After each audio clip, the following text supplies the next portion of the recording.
Okay, hello everyone, welcome to my channel Emporia finance. ये basically एक new channel है। मैं सोशल मीडिया के लिए न्यू हूँ, बट हाँ, ट्रेडिंग में मुझे अराउंड 3+ ईयर्स का एक्सपीरियंस है। और यहाँ बेसिकली मैं डेली वीडियो डालने की कोशिश करूँगा, कैसे मैंने अपना दिन का ट्रेड प्लान किया था और नेक्स्ट डे के लिए मेरे क्या व्यूज़ हैं। ठीक है, तो जैसे कि आप देखेंगे फ्राइडे सेशन अच्छी खासी हमें वॉलेटिलिटी भी दिखी है और ट्रेंडिंग भी था। लाइक फर्स्ट हाफ आपका कॉल वालों के लिए अप ट्रेंड था और सेकंड हाफ मेरा डाउन ट्रेंड में था। यहाँ तक कि मार्केट ने नया फ्रेश ऑल टाइम हाई भी लगाया है। बट हाँ, क्लोजिंग आप देखोगे जहाँ ओपन हुआ था ऑलमोस्ट वहीं क्लोज हुआ है। सो मेरा क्या प्लान था, बेसिकली मैंने पहले प्लान किया था कॉल, बट मैंने उसमें बैंक निफ्टी में प्लान किया था, क्योंकि जैसा कि आप जानते हो बजट के बाद थोड़ी बैंकिंग सेक्टर में पॉजिटिविटी आई थी, स्पेशली जो डिविडेंड डिक्लेरेशन है। तो उस चक्कर में हमने बैंक निफ्टी में प्लान किया था, जो इतना प्रॉफिटेबल नहीं था। बैंक निफ्टी आप देखोगे, बैंक निफ्टी का अप ट्रेंड तो ऑलमोस्ट कुछ था ही नहीं। यहाँ तक मेरा टारगेट था, लेकिन जितना वो धीरे धीरे डिके करके गया है उतना हमें प्रीमियम में मज़ा नहीं आया। और जब ये बैंक निफ्टी ऊपर जा रहा था तब मैं हैंड टू हैंड अपना सेंसेक्स भी मॉनिटर कर रहा था। सेंसेक्स का प्रीमियम देखो, एक्सपायरी भी थी सेंसेक्स की फ्राइडे। सेंसेक्स के प्रीमियम मतलब आप मान के चलो 10x 20x भी हुए हैं। तो अब मैंने अप ट्रेंड मेरा क्योंकि वहाँ पे छूट गया था, तो लेट एंट्री करने का नहीं होता। कभी भी आप देखना मार्केट में, कभी भी लेट एंट्री मत करना। अगर आपसे कोई ट्रेड छूट गया है तो उसे छोड़ने दो, कभी लेट एंट्री मत करो। मान लो सपोज आपका प्रीमियम 150 चल रहा है अभी, ठीक है, आपने बाद में रियलाइज़ किया, लेट रियलाइज़ किया, तो 150 से 180 जाएगा मैक्स टू मैक्स, 150 से 300 नहीं आएगा।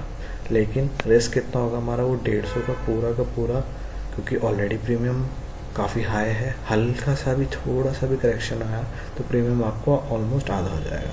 तो हमें रिस्क टू रिवॉर्ड देखना होता है। रिस्क टू रिवॉर्ड मेरा बिल्कुल भी अच्छा नहीं होता। मान लो आपसे ट्रेड मिस हो गया, आपने ये कैंडल बनने के बाद देखा, तो इस कैंडल बनने के बाद आप अगर यहाँ कहीं एंट्री ले रहे हो तो आपको इतना प्रॉफिट नहीं होगा। आपको क्या करना है, इस कैंडल के बिटवीन ही ले लो। वैसे तो बेस्ट होता है कि जैसे आप ये देखोगे कैंडल स्टिक पैटर्न, ये एक हैमर कैंडल बन रही है। हैमर कैंडल में आप यहाँ एंट्री लो, अच्छा खासा आपको प्रॉफिट मिलेगा। वो आपकी ग्रीड के ऊपर है कि आपको कब बुक करना है। आइडियली तो प्रीमियम अगर आपके अच्छे मिल रहे हैं तो आप 1-2 कैंडल में बुक कर सकते हो, या फिर अगर आपने कोई फर्दर एनालिसिस कर रखा है। जैसे अगर यहाँ आप देखोगे, अगर मैं बैंक निफ्टी में ना घुसता, मैं निफ्टी या सेंसेक्स में ही घुसता, तो मैं यहाँ पे अपना टारगेट क्या रखता। जैसे आप देखोगे, एक सेकंड में टाइम फ्रेम और चेंज करता हूँ।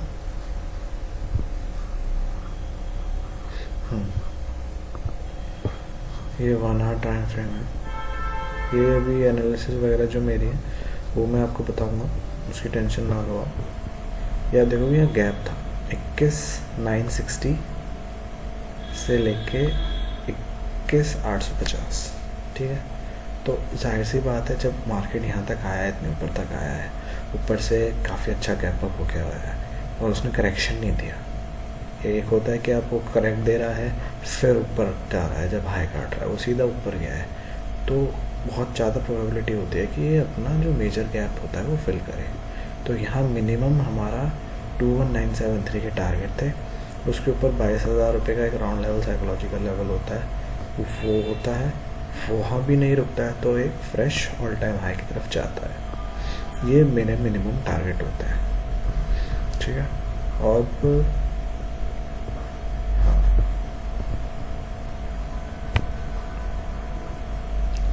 अब इसमें आप देखोगे, ये गैप इसका यहाँ पे फिल हो गया था ऑलमोस्ट, ठीक है। उसके बाद भी वो फर्दर ऊपर जा ही रहा था। तो यहाँ पे मैं क्या करता, वैसे तो हैमर कैंडल मेरी 5 मिनट का टाइम फ्रेम में, हाँ, यहाँ बनी थी 942, तो आराम से मेरा टारगेट, फर्स्ट टारगेट गैप होता 50 पॉइंट्स 970, सेकेंड टारगेट मेरा 22,000 का होता, दैट इज़ आप मान लो टोटल हो गए आपके अराउंड 100 पॉइंट्स। उसके बाद फिर ऑल टाइम हाई 126, टोटल हमारा 250 पॉइंट का टारगेट था। और रिस्क कितना होता हमारा, रिस्क आप देखोगे तो इस हैमर कैंडल का लो,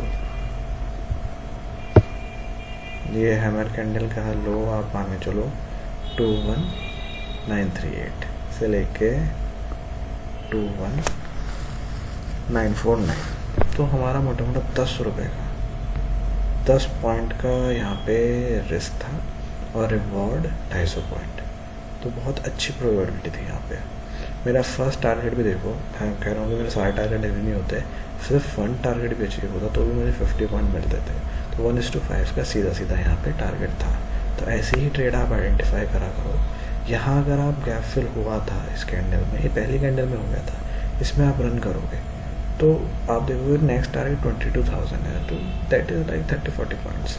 जबकि आपका एसएल कहाँ होता, इस कैंडल का लो होता या इस कैंडल का भी लो होता, तो आपका रिस्क ज़्यादा है, एसएल बहुत बड़ा है, रिवॉर्ड कम है। हाँ ये है कि जब ये 22,000 रीच हुआ और यहाँ स्टे होने लग गया, जैसे कि ये वाली कैंडल क्लोज हुई थी, तो आप इस कैंडल का लो लगा के ऑल टाइम हाई के लिए प्लान कर सकते थे, ये एक ट्रेड बन सकती थी। पर बेस्ट ट्रेड थी ये वाली। तो हमें कैंडल स्टिक पैटर्न भी अच्छे से पता होना चाहिए, ठीक है। और risk to reward calculation, risk management बहुत इंपॉर्टेंट चीज़ है। बाकी धीरे धीरे मैं यहाँ पे वीडियोस बनाऊँगा और सेशंस भी होंगे, लर्निंग वीडियोस पे मेरा फोकस रहेगा। सो आप प्लीज़ कमेंट सेक्शन में बता दीजिए कि आपको पहले किस पे कौन सी सीरीज़ चाहिए, उस बेसिस पे मैं यहाँ पे लॉन्च कर दूँगा, ठीक है। हाँ तो अभी जैसे मैं बता रहा था कि मैंने बैंक निफ्टी में कॉल किया था, बैंक निफ्टी इतना अच्छा मूव नहीं किया, ठीक है। उसके बाद जब निफ्टी यहाँ पे इतना मूव हो गया था, तब मैं क्योंकि लेट एंट्री हो गई थी तो मैंने इसको स्किप कर दिया था। अब ये जो कैंडल बनी, सी यहाँ पे मैंने क्या किया कि सेंसेक्स का ट्रेड लिया। सेंसेक्स की एक्सपायरी भी थी, 11:40 अच्छा टाइम होता है, मार्केट ने काफ़ी अच्छा रन भी कर दिया था। ये कैंडल कौन सी होती है, ये आपकी डूम्सडे कैंडल इसे बोल देते हैं हम। तो ये रिवर्स हैमर कह लो आप, ये एक रिवर्सल का पॉइंट होता है और प्लस ये ऑल टाइम हाई के बिल्कुल यहीं था। और आप वो देखोगे तो ओवरऑल मार्केट कहीं ना कहीं अभी बेरिश सा ही चल रहा था।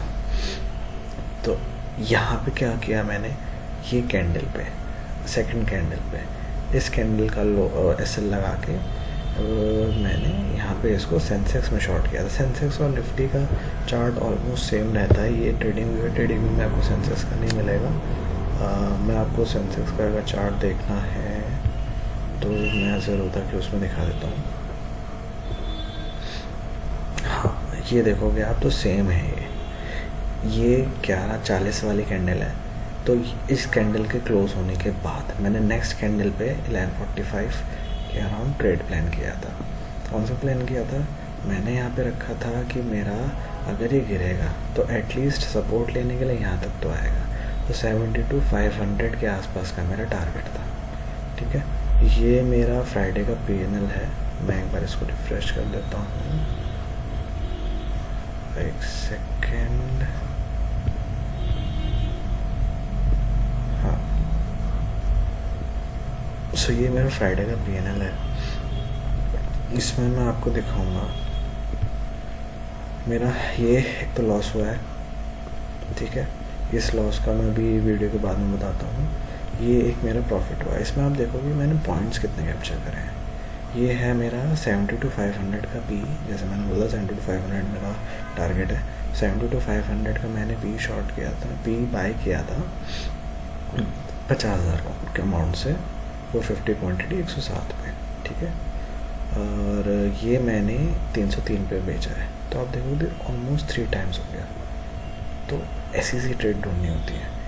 ये सब जो ट्रेड है ये आप देखोगे मैंने फिर निफ्टी, बैंक निफ्टी इन सब में ट्रेड किया था। ये छोटी छोटी अमाउंट का ट्रेड किया था मैंने, इतना पॉइंट्स भी कैप्चर नहीं हो पाए थे। प्रॉफिट है पर ऐसे देखोगे तो आप लॉस भी है, ठीक है। तो आप जब प्रॉफिट देख रहे हो तो आप लॉस भी देखो। तो बेस्ट ट्रेड जो थी यही थी, अराउंड 87 का 50,000 पे 87 का प्रॉफिट हुआ था। अब आप देख रहे होगे कि ये प्रॉफिट तो हो गया, मेरा यहाँ पे लॉस भी हुआ है। लॉस आप देखोगे मैंने 171 थोड़े क्वांटिटी बढ़ा के 70 to 100 का पुट शॉट किया था। ये मैं बताता हूँ मेरे से गलती कहाँ हुई, ताकि हम सब यहाँ पे सीखें और मेरी गलतियों से आप भी सीखें और आप फ्यूचर में ना लगे। से ये आप देखोगे तो ये है हाँ 255 की कैंडल। यहाँ पे आप देखोगे तो मस्त एक पैटर्न बन रहा था। ये कौन सा पैटर्न होता है, ये bearish pole and flag pattern है। यहाँ आप देखोगे ये पोल है, ये इसका फ्लैग बन रहा है। तो जैसे ही इसका फ्लैग का ब्रेकडाउन हुआ इस कैंडल पे, जब ये फ्लैग का ब्रेकडाउन हुआ और मेरा 3 PM भी आने वाला था, तो मुझे लग रहा था कि 3 PM पे अच्छा खासा मूव आएगा और यहाँ पे पुरानी ट्रेंड लाइन आ रही है। मेरा टारगेट यहाँ तक था इसका 71,500, ठीक है। तो जैसे इसका पैटर्न का ब्रेकडाउन हुआ, यहाँ पे मैंने पुट में एंट्री कर ली, ठीक है।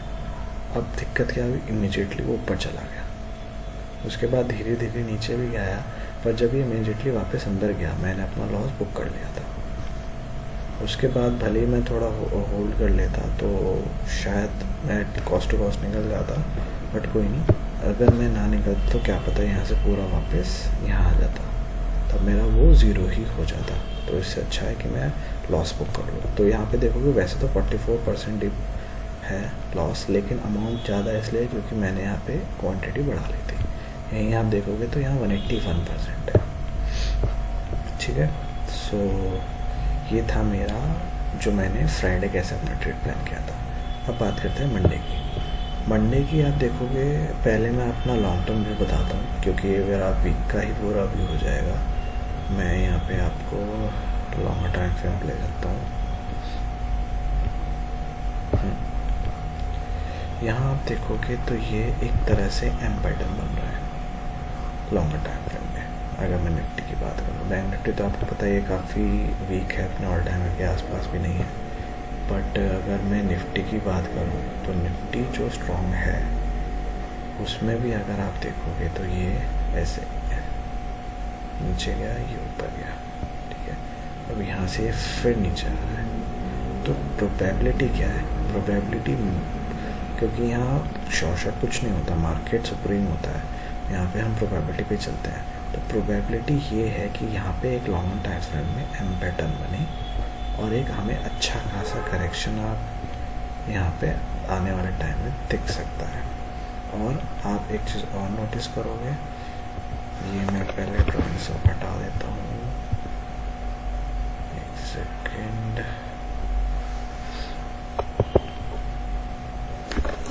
हाँ, ये आप देखोगे तो ये भी एक नेगेटिव कैंडल है, इसकी विक बहुत बड़ी है, बट ये भी आपका डूम्सडे टाइप कैंडल ही है मोटा। और इसका सिंपल मतलब है कि मार्केट वापस इस रेंज में अब बहुत फंसा हुआ है, पहले से काफ़ी फंसा हुआ है, वापस इस रेंज में आएगा। और मे भी आने वाले टाइम पे, मैं फिर रिपीट कर रहा हूँ, मे भी आने वाले टाइम पे ये अपना जो मेजर ये ट्रेंड था, इसका आप देखोगे इसका भी पॉइंट 382 भी नहीं आया है, क्योंकि अब ये फेवरेट रिट्रेसमेंट है। सब टेक्निकल एनालिसिस में एक वीडियो में बताऊंगा, टेंशन ना लो। बट आप देखो कि ये एक फिबोनाची रिट्रेसमेंट है, इसमें आप पुल बैक अगर या करेक्शन कोई आता है तो फर्स्ट उसका, अभी आप देखो तो करेक्शन आया नहीं है कुछ ऐसा मेजर, एक 0.236 का ही करेक्शन आया है। अभी मेरा 0.382 बच रहा है और 20538 भी बच रहा है, और फाइनली 0.618। और उसके बाद आप देखोगे तो पूरा ट्रेंड ही चेंज हो जाएगा। तो जब तक मार्केट 20,156 के ऊपर है तब तक वो बुलिश है, अदरवाइज हाँ फिर अच्छा खासा यहाँ पे नीचे करेक्शन देखने को मिल सकता है। नहीं आप देखोगे तो यहाँ पे एक गैप भी पेंडिंग है, 20,500 से 20,330, ऑलमोस्ट 180 पॉइंट्स का यहाँ पे गैप भी पेंडिंग है। तो हो सकता है इस महीने या नेक्स्ट महीने मार्च एंड तक, मे बी इलेक्शन से पहले ये एक करेक्शन दे अच्छा खासा, और उसके बाद इलेक्शन के बाद वो वापस कंटिन्यू करे। ये एक मेरा लॉन्ग टर्म व्यू है, ठीक है। अब बात करते हैं मंडे की। मंडे को देखो, जैसे अभी क्या हुआ है आप देखोगे, अगर यूएस वगैरह में इराक को लेकर टेंशन चल रही है, प्लस हमारा banks SBI major biggest bank है इंडिया का, उसके आप रिज़ल्ट्स देखोगे, रिज़ल्ट्स आए हैं वो भी नेगेटिव ही आए हैं। उनका प्रॉफिट कंपैरेटिवली कम हो गया, 30% डाउन गया year on year, which is a negative sign. So high probability है कि कल गैप डाउन खुले, मंडे गैप डाउन खुले और उसके बाद ये एक रेंज में फंस जाए। सी, मैं रेंज में फंसने के लिए कह रहा हूँ, एकदम ब्रेक डाउन नहीं आता। ब्रेक डाउन का मतलब आ भी सकता है, ऐसा कुछ नहीं है, बट क्या होता है कि मार्केट एक पैटर्न फॉलो करता है। तो आप देखोगे कि अभी वॉलेटिलिटी बहुत हाई थी, ये ऊपर गया, ये नीचे आया, ये ऊपर गया, फिर ये थोड़ा बजट वाले दिन कंसोलिडेशन टाइप हुआ था, उसके बाद फिर कल भी मार्केट में वॉलेटिलिटी हाई थी। तो जब ज़्यादा वॉलेटिलिटी हाइट होती है तो मार्केट ऑप्शंस बायर को थोड़ा फंसाने की कोशिश करता है। जैसे आप देखोगे ऑप्शन बायर ने आज फ्राइडे अच्छा खासा पैसा कमाया हुआ है। तो साइमल्टेनियसली ऐसा वैसे कोई रूल नहीं है, लगातार 2 दिन भी मिल जाता है कि मेरा ट्रेंडिंग डे मिल जाए, बट मोस्टली ट्रेंडिंग डे लगातार 2 दिन नहीं मिलते। तो मंडे में ऑप्शन बाइंग सजेस्ट नहीं करूँगा, मैं सजेस्ट करूँगा कि आप लोग ऑप्शन सेलिंग करें। ऑप्शन सेलिंग पे भी मुझे एक वीडियो बनानी है, टेंशन नॉट। ऑप्शन सेलिंग कैसे करते हैं, प्रॉफिटेबल है या नहीं है, और जो बड़े बड़े ट्रेडर्स होते हैं, एचएनआई ट्रेडर्स होते हैं, वो ऑप्शन सेलिंग ही क्यों प्रेफर करते हैं जबकि ऑप्शन बाइंग में पैसा अच्छा बनता है। मैं सब इन टॉपिक्स को कवर करूँगा। आप प्लीज़ बने रहें चैनल पे, सब्सक्राइब करें ज़रूर ताकि आपको डेली अपडेट्स मिलते रहें। पर मेरा अभी ये मानना है कि थोड़ा नेगेटिव हो गया है हमारा market, specially banks already market में थे नेगेटिव, तो वो थोड़े अभी और नेगेटिव रह सकते हैं। और रही बात इंडेक्स मैनेजमेंट, जैसा आप देखोगे कि निफ्टी हमारा ऑल टाइम हाई के आसपास है, बैंक निफ्टी काफ़ी नीचे है। बैंक निफ्टी मेरा ऑल टाइम हाई तो छोड़ो, बैंक निफ्टी तो अपना ही मेजर गैप भी फिल नहीं कर पाया है, जो गैप डाउन हुआ था वो भी फिल नहीं कर पाया, जबकि निफ्टी ने अपना एटलीस्ट गैप फिल करके वो नीचे कंटिन्यू कर दिया। तो हाँ, चांसेस हैं कि बैंक निफ्टी मेरा इस मेजर ट्रेंड लाइन तक आए। ये आप देखोगे तो लॉन्गर टाइम फ्रेम में ये ट्रेंड लाइन आज चलती आ रही है, इस ट्रेंड लाइन पे आए, जो कि ऐसा नहीं है कि कल ही आ जाएगा, धीरे धीरे आ सकता है। अगर सपोज़ कल आता है, जैसे आप ट्रेंड लाइन डायनामिक होती है, तो यहाँ पे ट्रेंड लाइन आप देखोगे तो 44,150 आ रही है, ऐसे अलग अलग डेज पर अलग आ रही है। अगर मैं बात करूँ तो 4,500 के आसपास भी आ सकता है। बाकी मुझे लगता है कि कल गैप डाउन होगा, ठीक है। सो बाकी देखते हैं क्या रहता है। और यही बात मैं करूँ इंट्राडे की, इंट्राडे में देखो मेरा फोकस रहेगा निफ्टी पे ज़्यादा। अगर बैंक निफ्टी गैप डाउन हो गया तो बैंक निफ्टी साइड में चला जाएगा, मेरा फोकस रहेगा निफ्टी पे, ठीक है, क्योंकि निफ्टी का डाउन ट्रेंड इंडेक्स मैनेजमेंट के चक्कर में निफ्टी का डाउन ट्रेंड अच्छा खासा ज़्यादा आएगा, जब भी आएगा अच्छा आएगा। ऐसे ही इंडेक्स मैनेजमेंट करते हैं ये। तो यहाँ पे अगर मैं इंट्राडे की बात करूँ तो कल की ओपनिंग के ऊपर है कि कल कितना क्या ओपन करता है। सपोज कल ओपन करता है समवेयर बिलो 21,800, तो फर्स्ट टारगेट तो आप ये मान के चलो ये गैप, ठीक है, 21,700। अगर 800 के आसपास या 800 से नीचे कहीं ओपन होता है और खुल के फिर थोड़ा नीचे चलने लगता है, नीचे सस्टेन भी हो जाता है, मतलब पहले आप मिनिमम 30 मिनट्स वेट करिए। 15 मिनट्स वेट कर सकते हैं कब, अगर आपकी 5 मिनट के कैंडल का लो नेक्स्ट 5 मिनट की कैंडल ब्रेक कर रही है तो आप कर सकते हैं। लाइक 9.5 की जो कैंडल 9.15 पे मार्केट हुआ, 9.20 के लो अगर आपका ब्रेक होता है इमीडिएटली तो आप कंटिन्यू कर सकते हैं तभी रनिंग में आप लेने की, क्योंकि मॉर्निंग आवर में कभी कभी अच्छा मोमेंटम आ जाता है। जैसे यहाँ पे देखोगे तो यहाँ मॉर्निंग आवर में ही मोमेंटम आया था। तो अगर ये 800 ब्रेक होता है तो हम यहाँ पे एक्सपेक्ट कर सकते हैं कि गैप फिल हो, ठीक है।